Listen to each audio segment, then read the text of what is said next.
The Cessna 172T hummed gently, slicing through the afternoon sky. I was returning to my home in Texas, the endless blue above a familiar comfort. As I began my descent, a flicker on the horizon caught my eye.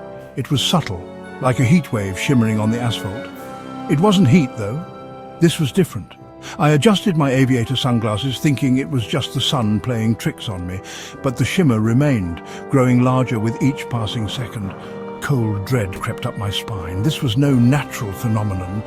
I had never seen anything like it before. The shimmering morphed into a distinct oval shape, hanging impossibly in the air. It pulsed with an eerie internal light, like a giant soap bubble filled with galaxies. My breath hitched in my chest, a knot of fear tightening in my stomach. What was it? The oval grew at an alarming rate, consuming more and more of the sky. It was no longer a shimmer, but a gaping maw of swirling colours, impossible hues of violet, gold and crimson. My mind struggled to process the impossible sight. It defied all logic, all reason. I gripped the controls tighter, my pulse quickening. I had to change course, get away from this thing. But my limbs felt heavy, my movements sluggish, as if the very air had turned to lead. The plane lurched dangerously as my fear-stricken movements jolted the controls. The once familiar blue sky was almost gone, replaced by the monstrous, hypnotic spectacle. Its sheer size was overwhelming, its presence suffocating.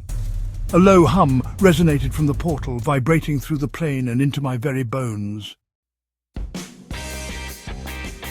I wrestled with the controls, fighting to regain control of the aircraft. My mind screamed at me to turn away, to escape the inexorable pull of the anomaly, but the plane wouldn't respond. It was as if we were frozen in place, caught in the event horizon of a celestial storm. Panic welled up inside me, threatening to consume me.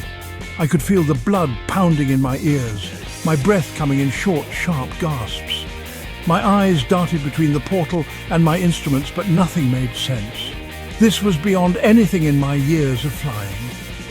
Was this the end?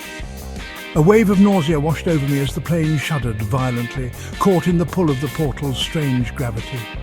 I squeezed my eyes shut, bracing for impact.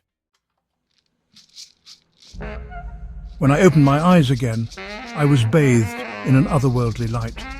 The familiar azure of the sky was gone, replaced by an impossible kaleidoscope of colours that swirled and danced around the Cessna.